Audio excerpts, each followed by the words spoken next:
our community. And we want to share more information about PACT's work and our impact. We hope that after this first open house, you leave with a greater understanding of PACT and the work we're doing day in and day out to prevent child sex trafficking and commercial sexual exploitation, and why this work remains so critical. And we hope also that you'll feel inspired to get involved in this movement and tell others about the work that this tremendous team is doing every day. And with that, I'm really delighted to turn this over to my colleague at PACT, Frances Tirado. Frances, thank you. Hello, everyone. My name is Frances Tirado. As Lori said, I'm the social media manager with PACT, which basically means that I try to distill the amazing, incredible, broad expanse of work that we do at PACT into tweets and Instagrams and Facebook posts. Obviously, sometimes that is not nearly enough. And so I just thank Charisse for this wonderful idea of hosting this virtual open house, because we get this opportunity to come together. And I know it's digital, I know it's through screens, but I feel kind of emotional and excited to just be in this moment of community with this organization, because the work we do is important and it really is a privilege to be a part of this organization. Thank you, Lori, for those wonderful remarks. If any of you know Lori, you know that she's whip smart, brilliant to talk to, and a wonderful leader. So thank you, Lori. I will be working as your host today, guiding you through this. So what are we here to do? We're here to hear more about PACT's programs, specifically our educational initiatives. If we tried to talk about all of PACT's programs in one night, we wouldn't be able to. It would be nearly impossible. If you know a PACT employee, I implore you to ask them to list all the things that PACT does. I don't think they would be able to achieve it because we do so much. And so my wish is that this night is, yes, a Q&A, an open house, but also just a celebration of the work that our educational department does. So how's it going to run? The educational department, different members are going to present on some of their programs, but they're only going to get just a few minutes. So hopefully you'll be left with some questions. After their presentations, we'll go through a Q&A. So we ask that you ask your questions through the Q&A chat button at the bottom of your screen. You should see, if you can't see it right now, you can bring your cursor down. It should come up. In that Q&A, you can ask questions and everyone will be able to see the questions asked. So you can upvote and any questions that you want to support. And remember, if you're thinking it, someone else is too. So please, we ask that you ask any questions you have. But we will not be doing like hand raising and asking any questions live. We will do it all through that chat. If you have any like technical issue questions, you'll see someone listed as PACT Tech Help or Tech Support. That is our wonderful Michael Tippins, and he can help you out with any of those questions. But all of the Q&A questions will go to the chat, and I will be reading them out loud for the presenters to answer after their presentations. I think that's all the instructions I have to give you. We will start with Valentina from the educational department to go through an overview of everything. But before I pass it over, just want to thank you to everyone for being here. Thank you for sharing time with us. We are here to learn about our educational initiatives, but also just to celebrate PACT and our mission of protecting all children from trafficking. So thank you for being here, and I pass it over to Valentina. Thank you. Let me just make sure I have my screen shared. Okay, perfect, beautiful. Well, thank you, Fran, for the intro. And thank you everyone for joining us this evening. My name is Valentina Amate Perez. As our YACT program manager, I manage our youth program here at PACT, and I'm very excited to be here this evening to share a little bit about our educational department as a whole, and then a little bit about our social identity quest program right after. So, as a department, we believe protecting children starts with education. Education is a powerful tool, and our initiatives are rooted in community-centered education for youth, for caregivers, and for professionals working with children and the community at large. These initiatives include 3 main programs: our YACT program, which equips young people with the knowledge and skills they need to protect themselves and others. And you'll hear much more about that from one of our amazing education associates, Lucy Brown, later on. It also includes our CSAM prevention program, which empowers caregivers in creating safe environments for children, which you'll also hear more about from one of our incredible deputy directors, Dr. Reynaldo de Leon. And then lastly, it includes our PACT Training Institute, through which professionals are trained to deliver WIACT and CSAM prevention workshops, expanding the reach and impact of our work, led by our other incredible Deputy Director, Shane Bloom. Lastly, before I go on and talk about the social identity quest, I also wanted to note that as a team, we value engaging and supporting our community and youth beyond our formal educational material and workshops. So 2 examples I want to highlight are our summer internship program and our youth council, which you'll get a little glimpse at through pictures you'll see later in this presentation. Through those initiatives, we've been able to engage with some amazing young leaders whose expertise as young people, as youth, and ideas have enriched all aspects of our organization, not just the education departments. And they've gotten us also super excited about expanding our programs in ways they've proposed, they've initiated, and yeah, I think I personally am just very excited to think about what else we can do as an organization, thanks to them, their ideas. So now I'll speak a little bit about our social identity quest before I pass it along to my wonderful colleague. I'm going to share a little bit about the program itself, and you'll be able to see a demo on the screen of the program as if a young person is going through one of the quests. So our social identity quest is an amazing online program that we created in partnership with Hard Rock International and Edu Network partners, called the Social Identity Quest. The Social Identity Quest also stands for SIQ, so I might say SIQ here and there, but overall it's just an amazing program designed to help teens understand their online identities and make safer choices on the internet. It gets them thinking about things like, is it smart to post my school schedule on my social media? Or is it okay to friend some random stranger online? Through interactive challenges, the program focuses on stimulating student-driven discussions, and it also encourages them to think critically, right? And as they go through the quest and submit their responses, make their choices, they're also provided with feedback based on their responses. And then lastly, it also gives them a bunch of resources like safety guides or articles that they can read related to the quest and all the questions that they've gone through. And then the other amazing feature of this program is that it includes guides for parents and educators as well who are interested in incorporating the quests in their homes or in their classrooms. So overall, the SIQ is a valuable tool for empowering teens to navigate the world safely, responsibly, and also consciously, right, mindfully. But it's also a great resource for parents and educators in having these kinds of conversations and navigating that with their young children. So with that, I can pass it along with my colleague Lucy, who will be talking about WIACT. But before I do that, I want to say thank you once again for your time and for attending today.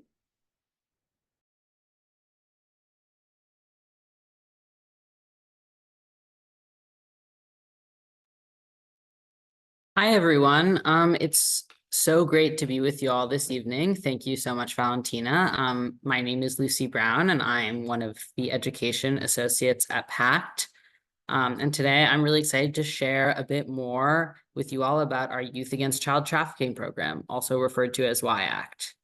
WIACT is our longest standing youth program. It's kind of the core, the original core of our educational initiatives department.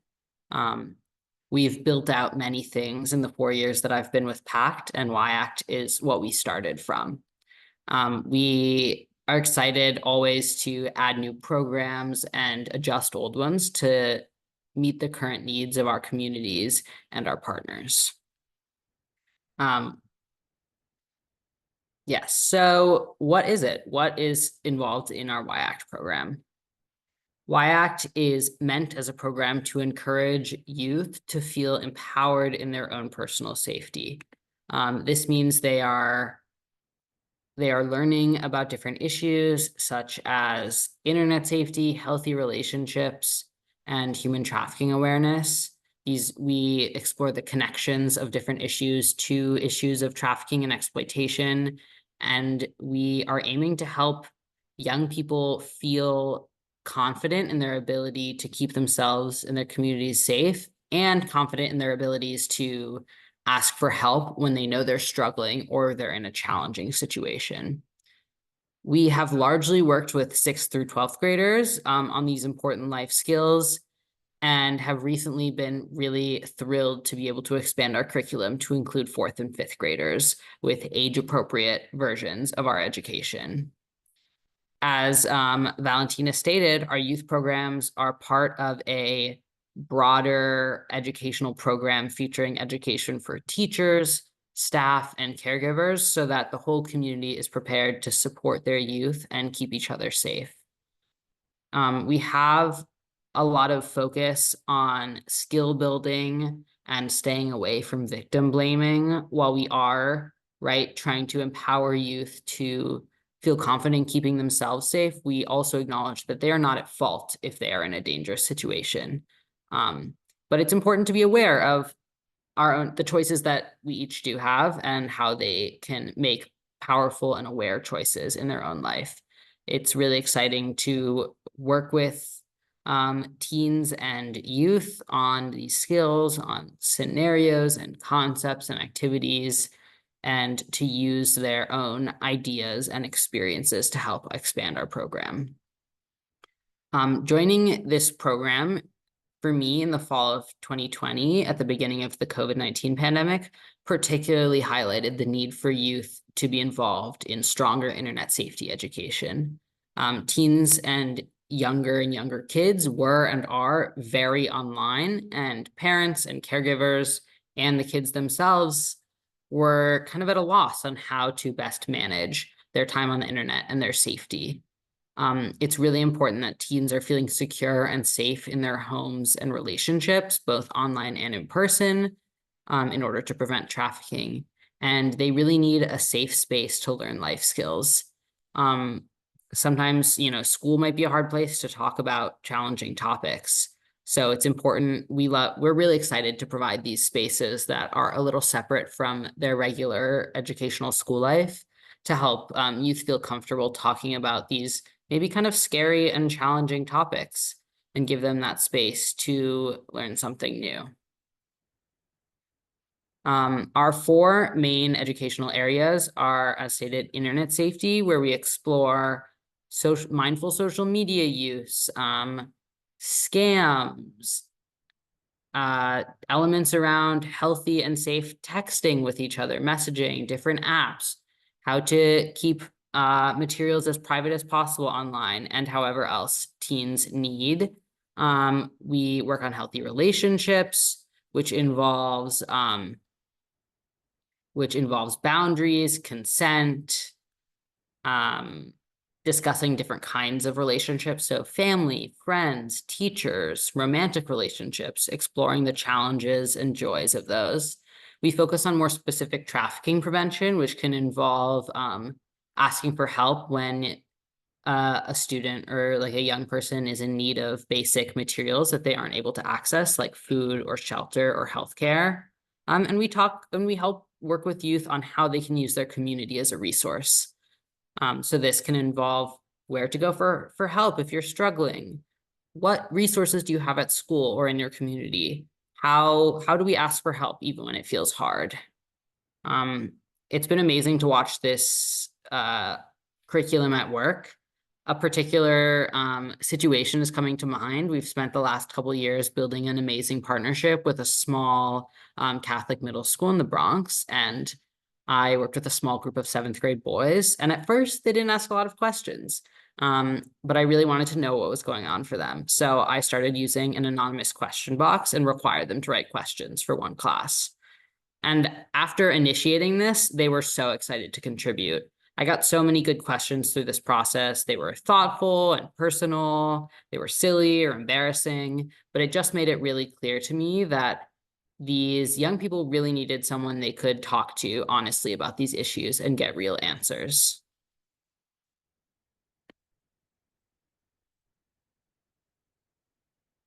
So we've got a few pictures of our youth interns, some materials that our students have made, just some amazing examples of this work. I'm always so excited to take what we've learned from students about what they want and need to help develop new programming. We've been working on some great materials about transitioning into high school and college situations.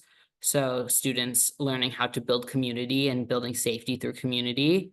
And those have been really valuable topics to explore. And I'm really excited about continuing to develop these with the help of our youth collaborators. Thank you so much all for being here. And I'm going to pass it to Lewis.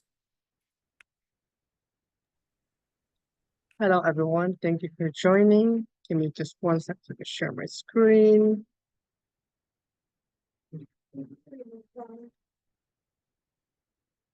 Perfect. So my name is Lewis Gorman. I am a Senior Education Associate at PACT under the Education Initiatives Department. And for this part of the session, I'm going to briefly talk about our community outreach and community engagement events, brief description of the different populations we work with, and then also why we focus a majority of our work with the migrant population in New York City. So who do we serve? So as PACT's vision, for some that may not know, is to build a world free from child sexual exploitation and trafficking through education, partnerships, and legislative advocacy.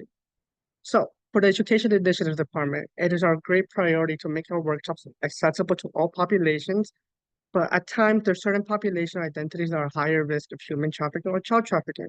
But some of the populations we work with are the LGBTQ+ community, the BIPOC community, Indigenous communities, and many more as you see in this list. But for this session specifically, I'll talk about more why we focus our work in the migrant community. So just a brief statistic for everyone to just be mindful of just data-wise and like what's going on currently. In the US and Mexico border, the highest peak of migrant encounters we had so far was back in December 2023, where we had a total of 250,000 migrants coming to the US and Mexico border. And the lowest peak of being migrants are coming to the border is 16,000. And just brief description of what an encounter is that we have two definitions, or at least the border control has two definitions, where the first one is apprehensions, where migrants are taken into temporary US custody and they're waiting to have their legal status decisions of whether or not they're allowed to live in the US. For expulsions, which is the second definition, is where migrants are sent back to the origin country or last country of transit they came from without any US custody. This is very important for us to understand, just so we have a better picture of just like the migrant populations and the numbers coming into the US. And a brief description of just migrants currently in New York City. So as of August of 2024, New York City has received over 210,000 migrants since spring 2022. Majority of them are coming from Latin American, African, and Asian countries. Since 2023, New York City has opened nearly 200 emergency shelters between January and August of 2024, where now more than 70,000 migrants are currently residing in these city and emergency shelters. For the next picture, I'm just going to show you a brief example of some of the community outreach and community engagement events that we've done. For this specific image, we did our very first soccer tournament, which was called the Migrant American Cup, where as myself as one of the organizers for this event, we had the privilege of serving over 400 migrant families and individuals and youth at this event, where we had a great opportunity to build in partnerships with local organizations, as you see in the image, such as the Center Family Life in Sunset Park, Fidelis Care, and also Planned Parenthood. We had some behind-the-scenes donations from Hard Rock International, and also some papers from Foxwell Travel as well. And at least personally, one of the enjoyable things that I loved about this program, or this event exactly that we designed, is it's an expansion of what educational initiatives focuses on. Most of the times we focus on our YAC, CSAM, and TOT, or Trainers of Trainer workshop, which you'll hear more about later in this session. But this is also a great opportunity for us to be with the community, be able to visualize and observe like how is the community functioning, what are their needs, what are their demands, and what are their asks in the community. So these images right here are a great example of what we do as an expansion part of the Educational Initiatives Department. That's my brief part. Thank you for listening in. Right now, I'm going to pass it on to our Deputy Director of Research and Community Engagement, Dr. Renaldo de Leon Jr. Hi, everyone. Greetings. I'm grateful for you to be joining us all tonight. And thank you, Luis, for that presentation. Again, my name is Dr. Reynaldo de Leon Jr., and I am the Deputy Director of Research and Community Engagement here at PACT. So tonight, I'm going to share a bit about our CSAM prevention program. So a couple of working definitions. CSAM stands for Child Sexual Abuse Material. It includes any images or videos depicting minors in a sexual manner. PACT CSAM Prevention Program was developed to complement our Y-ACT program, which Lucy talked about earlier. Through the CSAM Prevention Program, we provide a safe space for parents to learn about trafficking prevention.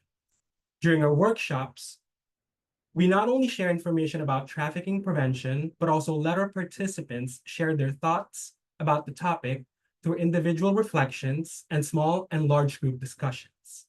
In CSAM prevention, we focus on 4 main topics: online safety, trafficking, managing difficult conversations, and community as a resource. So just to give you kind of an overview for each of these workshops. So the first one that you see in here is our online safety workshop. And during that workshop, we educate parents on the different tactics predators use online to exploit children and safer social media practices to help prevent their children from being victims of catfishing, grooming, and sexting. In one of our slides, we teach parents about how grooming manifests, right? So for example, someone might say to their children, oh, you know, don't tell anyone about what we're doing. This is going to be our little secret, right? That is a major red flag. These are information that parents can share to their children after attending our workshop, in addition to some tips to reduce online risks, like setting their accounts to private and not accepting requests or messages from strangers. In the next bullet that you see in here, during the trafficking workshop, we further discuss risk factors and common vulnerabilities to trafficking, as again, Luis discussed earlier.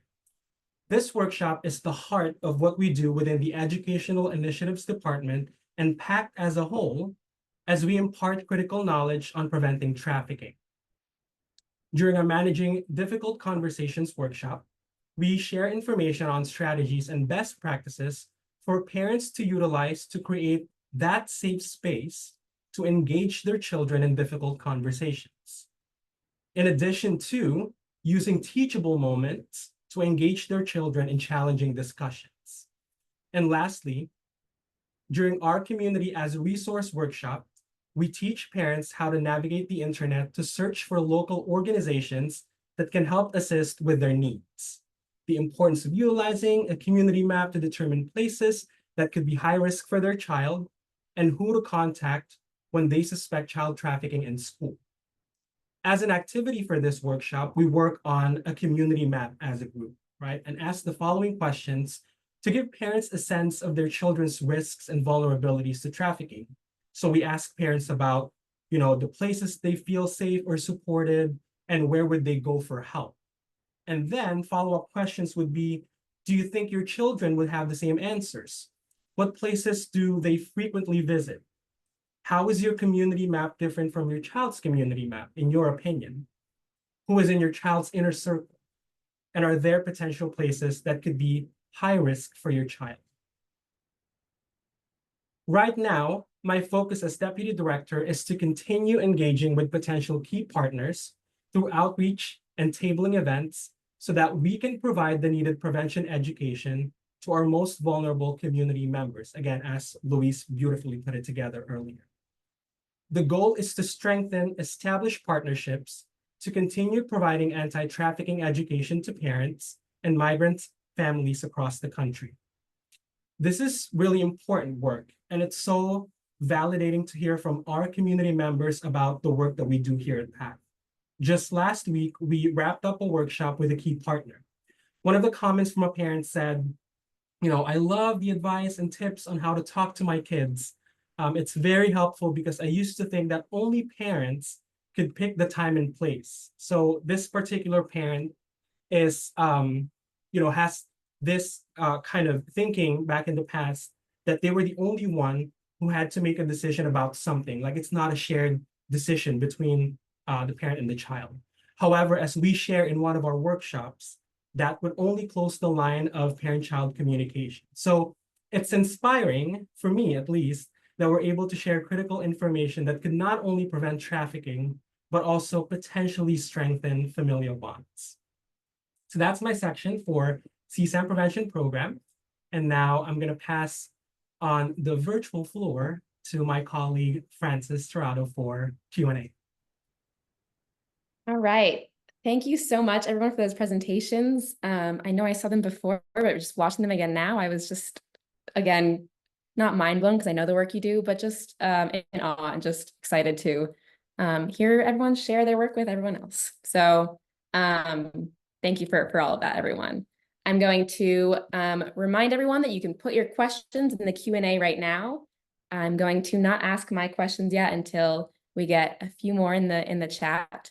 I do have some handy, but I would love any questions you have about what you just heard, the PACT program, CSAM workshops, any questions about maybe what our PACT employees think about their work, what they hope for, any questions at all, you can put them into this Q&A chat at the bottom. So one of our questions is, will I get recording to this webinar? The answer is yes, you will. It will be sent, I believe, in an email afterwards, but I can clarify that and send you that information. Okay, we have another question. How do you ensure that your work respects the dignity and rights of trafficking survivors? This question can be answered by anyone, but I'll read it again. How do you ensure that your work respects the dignity and rights of trafficking survivors? I'm happy to answer that question. One of the great privileges of our work is to work with PACT Survivors Council. So our Survivors Council has a number of child trafficking survivors from a variety of experiences and backgrounds that provide incredibly essential support and work. Particularly in my own work in developing our youth curriculum, I've spent a lot of time both interviewing survivors on what they think is important to include in our curriculum and also getting their feedback on what we're using. So a lot of our editing process for our curriculum that's been presented to both students, caregivers, professionals, and teachers has involved the voices of people on our Survivors Council. And it's been really useful to have their eyes going over our material and their support in editing our curriculum so that it is honest and thoughtful and representing them well to the people that we're serving. Thank you, Lucy. Yeah, the PACT Survivors Council is a huge, huge, huge part of why PACT even exists. So I really appreciate that was our first question that we got to answer. And thank you, Lucy, for answering that question. Okay. Francis, I just want to add a follow-up to that. And Lucy, I want to thank you for really highlighting the work that the Survivors Council is doing. There are many organizations that discuss survivor engagement, and there are some pieces that we do that are somewhat unique, although survivors have told us that they wish it were not so unique. So there are two things. One is that, as Lucy said, survivors play a central role in all our content. And it's not so much what unfortunately happens often is that survivors feel in certain circumstances that they're re-exploited because they might be brought out to share their narrative of how they were abused and trafficked before an audience that they don't know, and just sort of brought in to highlight what happened to them. And we heard very early on and very clearly from survivors that this was traumatizing to them. And so when a survivor, for example, is working with Lucy on curriculum, they don't need to actually share what happened to them personally, but they can look at Lucy's lesson plan and say, actually, you know what, that may not be the most helpful way to elicit the response from a child. Let me make a suggestion this way. So we really treat them as subject matter experts because their lived experience really does bring a very specific expertise. And they're very excited to do this because it's unfortunately it's still unusual in this field. The other thing we do that we were very early adopters of this practice is that we recognize that these are experts, and so they get paid for their expertise. And that might sound like a no-brainer, but many survivors will share with us that for years they would be providing useful information and not get compensated. So it's something we have built into our budget. We're constantly fundraising for it. We invite people to support that work. And it does actually make a huge difference in the quality of the content that we're able to produce. So Francis, thank you. I just wanted to elaborate. And Lucy, thank you for laying the groundwork on that. No, absolutely. Thank you, Lori. I think I jumped the gun because I saw another question and got excited, but this one is extremely important. And I want to take a second if anyone else wants to add an answer from a different perspective or add anything to that, because it's truly maybe the most important thing.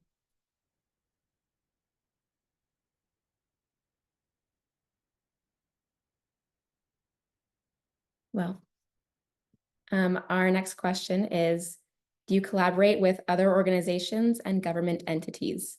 And I know that everyone probably does in some capacity, so whoever wants to answer this question, go ahead. But it is, do you collaborate with other organizations and government entities? And I will just add, as the social media manager who has to tag like 15 different organizations in one post sometimes, the answer is yes. We collaborate deeply and strongly and effortfully. We collaborate, but I will let the educational team answer that, whoever would like to. Yeah, I'll take this one. Hi again. Yeah, so this is a very important question because I think this is one of the things that I highlighted when I presented CSAM prevention.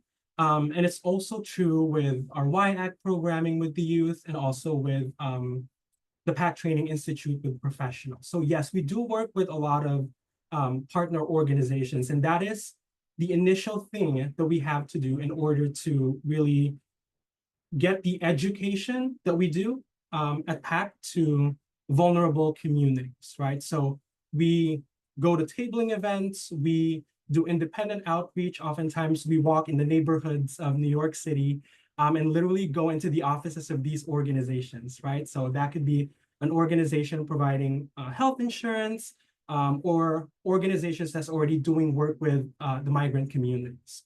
So oftentimes in these tabling events, we reach out to other organizations that's also in that outreach event and then give them information about what PACT is, the different departments that we have at PACT, and also share with them all the different programming that we have with educational initiatives. For government organizations, we also do that. I know a couple of my colleagues have been in contact with the Department of Education. I know I have been in contact with the Department of Health and Mental Hygiene here in the city so that we could further the work that we do. Oftentimes you see in these collaborations, there's already a lot of overlapping work and we capitalize on that. And then we also do kind of like a needs assessment in terms of trying to figure out where we can fill in the gap. One example that I can think of is, this partner organization, they work a lot with domestic workers. And then when Luis and I were presenting about all the topics that we teach for CSAM prevention, they said, oh, we don't have to learn about know your rights because that's already what we do here in our organization. And so we come in and teach online safety, managing difficult conversations, community as a resource, human trafficking, and we leave out know your rights because they know what they want.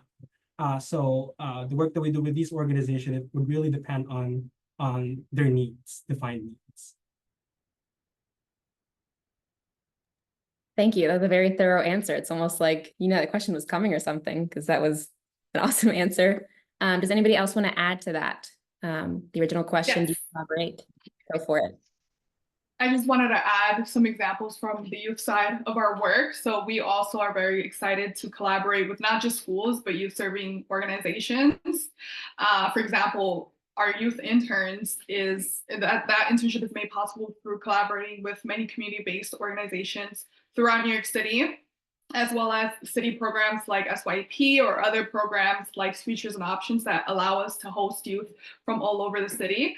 So yeah, we're super excited whenever we're able to partner with a new agency or organization and see what we can make happen with our collaboration. Anyone else want to add? I know we all collaborate, and it's nice to hear the unique ways in which we do that. So I'll let a second if anyone else wants to answer. I think I can add a little bit to this. I was curious, especially when Ronaldo went. I think the cool thing about outreach in terms of just in general the education leadership departments, the techniques that we utilize in outreaching. I feel like a lot of people believe that this is academic way, a professional way in outreaching, but then one new initiative, at least I like to experiment on my own, is like the more community like outreach, like in informal ways. So like Ronaldo's mentioned visiting offices, going to health insurance companies, organizations, also nonprofits, migrant serving organizations, but being able to collaborate with them and also having like in-person experience where you can observe their spaces, you can observe the community, be able to actually personally ask the community members what are the concerns that they have, being able to conduct those in-person needs assessments is also another great way in how we build that rapport with communities, community members, community organizations, and then it also helps further expand and build the partnerships that we currently have. I can also do like a little brief example of like the coalition back in New Mexico and other places in New Mexico, in New York, where it's like we're not limited only just in New York City. PACT has that ability of us expanding our services around the nation as well and other countries as well. Our resources and information isn't just exclusive to like the members of New York City. You know, a lot of communities have access to that, a lot of organizations have access to that. And that's like what our outreach technique allows us to do, where we can share our information, we can share our resources with people. Thank you. Mhm. I will add that we have this check-in where you can say if you're going to be in the office or where you're going to be that day, and the amount of times where the education team's check-ins is in the field, in the field, in the field, in the field. Not only are they collaborating, you know, in concepts or in ideas, they are often in the field with another organization, with another community doing the work. So they definitely reach wide and far to expand the PACT community, and they are very effortful in that. So that was a great question and great answer. Okay, we have another question. Well, anybody else want to answer that? I think we had almost everyone answer that question, so. Okay, I'll move on. Do donors receive reports or newsletters showcasing what their contributions funded? Do donors receive reports or newsletters showcasing what their contributions funded? So I will note that this virtual open house is for the educational department, so they might not have as much of a perspective on this question. I don't know if Lori, you want to answer that, but I'm happy to take it. So we do have a newsletter. We have a Donors Circle newsletter, which is an exclusive newsletter for our monthly donors. So we're happy to add you to that Donor Circle.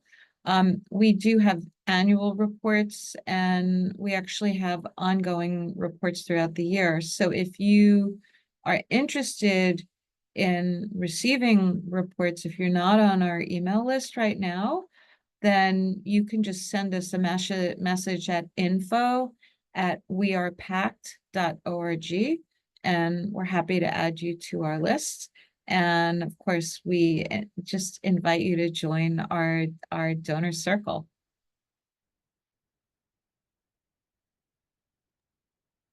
thanks, Lori. Anybody else want to take a stab at that question?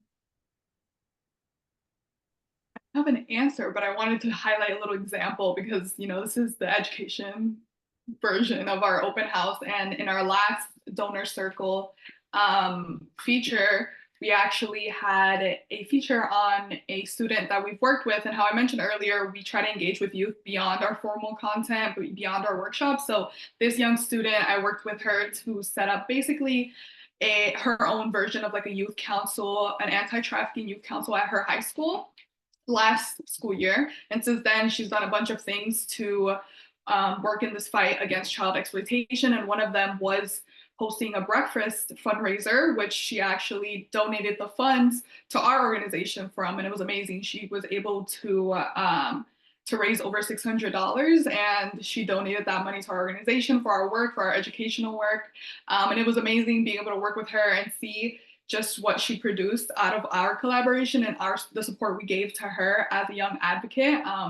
So if you do subscribe and you get these reports and these features, you'll be able to read stories like that. Thanks, Valentina. Yeah, you mind actually just going over so that everyone can hear, how did she learn about PACT, or what was the initial thing that sparked her interest to do this fundraising and donate the money? Yeah, she told me that she learned about PACT through her pastor, who learned about PACT at some sort of presentation. And so she reached out with interest in learning more about what we do and asking if she could have some support in establishing a youth council at her high school. So I met with her. I've been in contact with her for a couple, times. And it's just exciting because we already have ideas for this new upcoming school year that just started. So it's very exciting. Thank you, Valentina. That is a great segue into the next question, which is, in addition to being a donor, how can we support your efforts and mission? And I will just note that that story of, PACT's youngest donor ever, doing all of this work for us, or this work to support our mission, I will say, came from what she just said, her pastor that heard about PACT at a presentation, and just this natural network of sharing PACT's mission got a young child excited in our mission. So I think that's a really beautiful example of ways that the mission can be supported, is just spreading the word. But the question for everyone is, in addition to being a donor, how can we support your efforts and mission?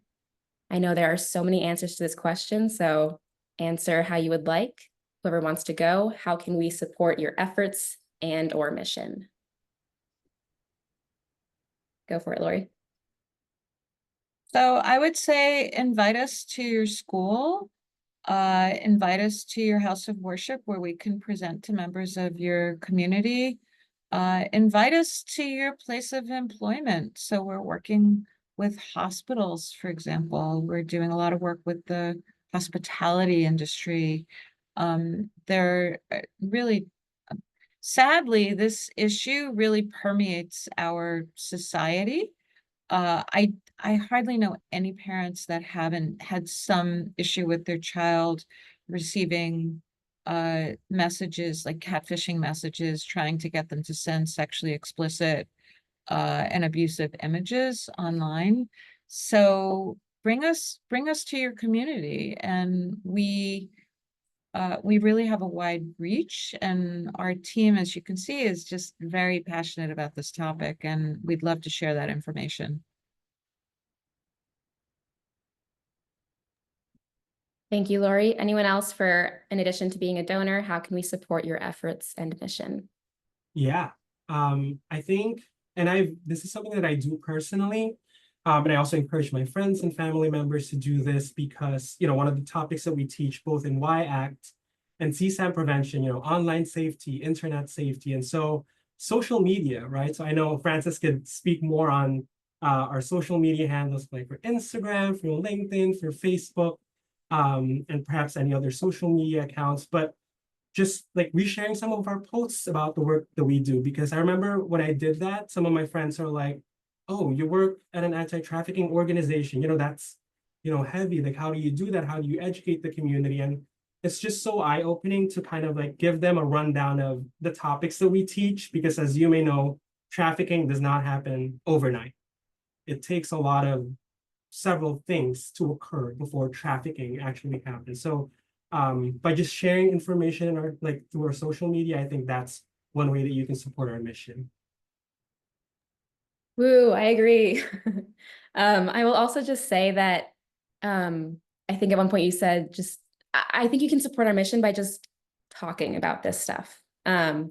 So much of anti-trafficking work feels like it's very hard to talk about, and it can be. But just talking about it, talking to people about it, spreading the word in ways that are casual and informal. I have a 17, almost 18-year-old brother, and I have talked to him about sextortion because of all the articles I read and research I've done. And he, the other day, told me that he told his friend about it, and he was rolling his eyes at how embarrassed he was to like be sharing about it. But I was like, yay, like you're sharing, this important stuff. And so just talking about it. And yes, also follow our social medias, because we share, in an informal, casual way what we're doing, and keeping you up to date on all the departments, and sharing when there are more webinars or open houses or presentations and things like that. So it's a nice informal avenue to connect with.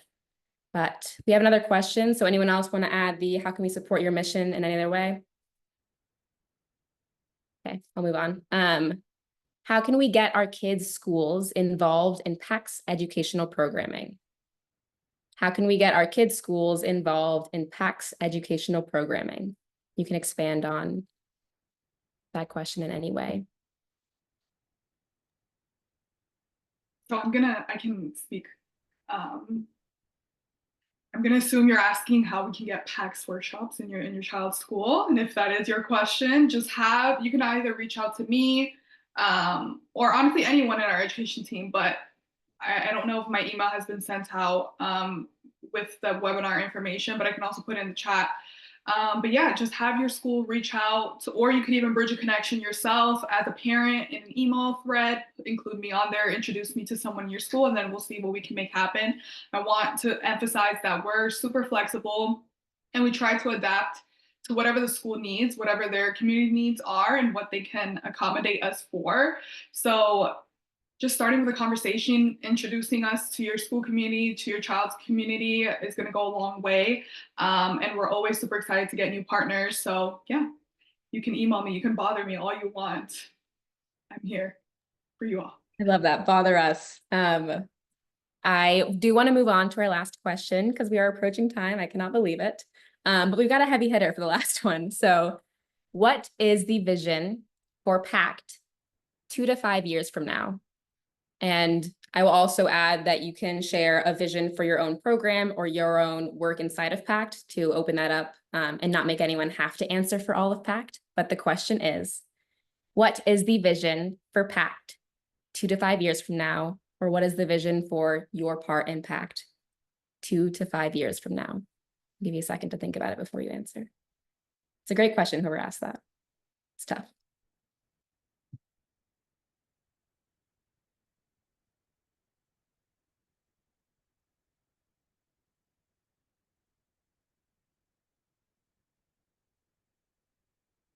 I will share that a curiosity I had about something that Lucy brought up, about how their work was informed by their experience in the pandemic. I think that if the last few years is any indication, unfortunately, of the next few years, there will be no lack of global calamities, issues, for lack of a better word, horrible things that might happen.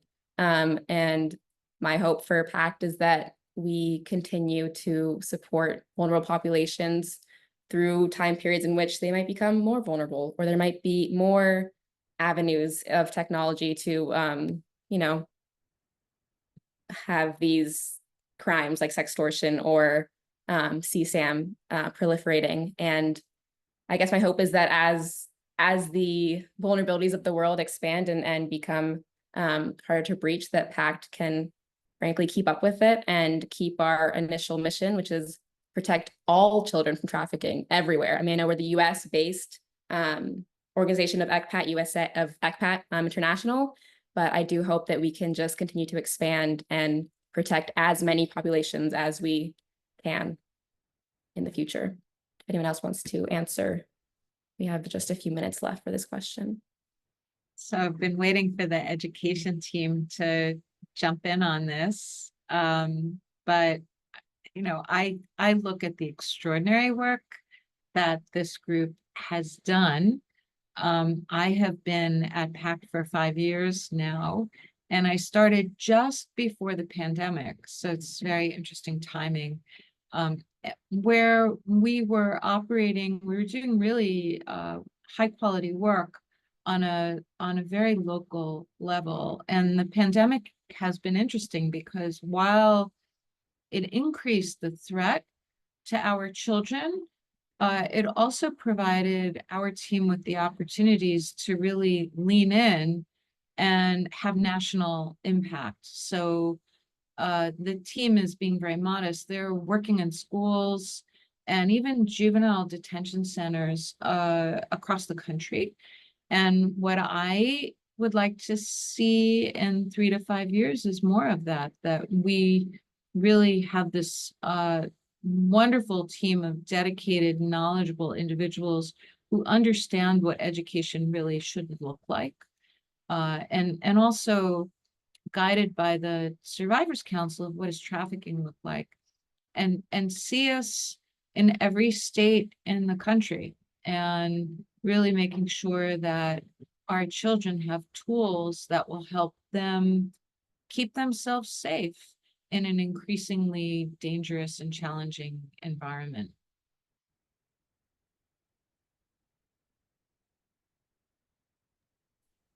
Thank you, Lori. Anyone from the education team want to answer that? Yeah, I think just in thinking of, oh, sorry. Just in thinking of just like my vision for where this should go in the near future, I really want this, I want the topics that we teach in YACT to be kind of like required to be taught in schools. The majority of our kids spend a lot of time in schools. Being a young person in and of itself is a vulnerability. And if we talk about other intersecting factors, the vulnerability or that risk factor is just heightened. So my vision is to have perhaps our curriculum be a required kind of like subject to be taught in classrooms in the next 3 to 5 years. I go big when it comes to these things. So I really want it to be in the classrooms permanently so that it's just a continuous learning, awareness, and knowledge sharing in these spaces. Snapping my fingers at that. Valentina, did you want to add anything? Yeah, that's actually related to something that I was going to mention. We've had youth interns, like I mentioned, they propose a lot of initiatives, ideas. They've had the idea of pushing for the content we cover in our workshops to be integrated formally in high school classes, like their health classes, their even some of their like gym classes or just other classes that they think, you know, could easily align with the safety and well-being topics we cover. So I second that, Reynaldo. I would love for that to happen. And the other thing I also wanted to mention is one of my favorite parts is engaging with youth in general, but beyond the workshops as well. And I really see us being able to, or I would, you know, my dream is for us to be able to implement different councils, youth councils or youth clubs at different schools, and not just high schools, middle schools, colleges even, so that we could just keep this youth engagement going and increase more and more each year. The impact and the reach that we can have as an organization and just as a community overall, since we all care about one another, should care about one another in this fight against childhood or child exploitation. Thank you, Valentina. And we are at the buzzer. I'll add my last thought that the education team gets the privilege of working with children. And so I hope that in 2 to 5 years that all the kids you've ever reached out and worked with are doing amazing things. But I will pass it over to Christian for our last few words of this amazing open house. Thank you, thank you, thank you again for being here. Without further ado, Christian, take it away. Good evening, everyone. My name is Dr. Christian Tuala, and I am the Senior Director of Programs here at PACT. Formerly, or still am, the Director of Education. Adding to what my colleagues have said, it's pretty simple. We want to be in every single school within the United States. At the same time, we also recognize that our partners organizations are there too, so the kids are in good hands. Every child is vulnerable. as you have heard today. It's always, I want you to keep in mind the following. In order for our goals to be accomplished, we need your support. And it sounds like a marketing message, but it's not, because we're talking much more than money. Yes, if you would like to donate, that's perfectly fine. But please, talk to your principals, your superintendents, your local nonprofit organizations about us. That's all it takes. Each person here that is a member of PACT, each member who perhaps is not visible but works behind the scenes, and other members of PACT, quite literally, are a family. And we have made a pact, just as our name says, we have made a pact. With whom? The kids, the community, and leaders, to keep every child safe. No, we're not superheroes. I leave that title to the educators, to the teachers out there, to parents. They are the real heroes.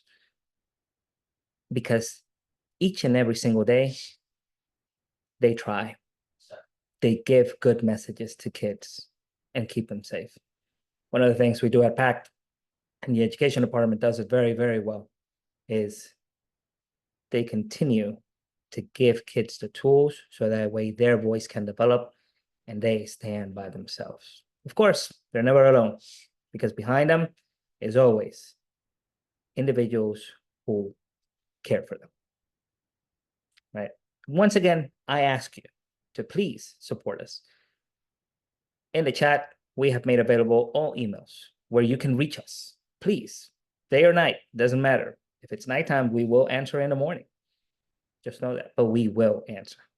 Okay. I want to thank you all really for giving us a brief moment of your evening. I know you must be tired and you have other much more important responsibilities, but know that we are very grateful for joining us during this time. Once again, I want to thank you from the bottom of my heart and on behalf of the PACT family. Thank you and have a great night.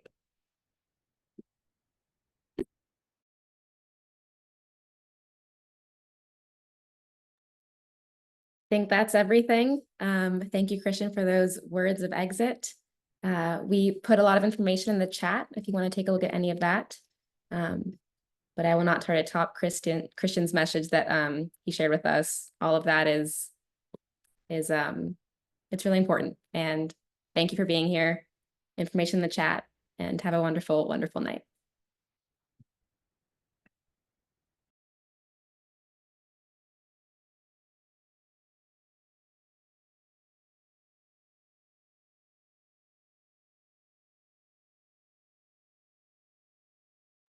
Good job, everyone.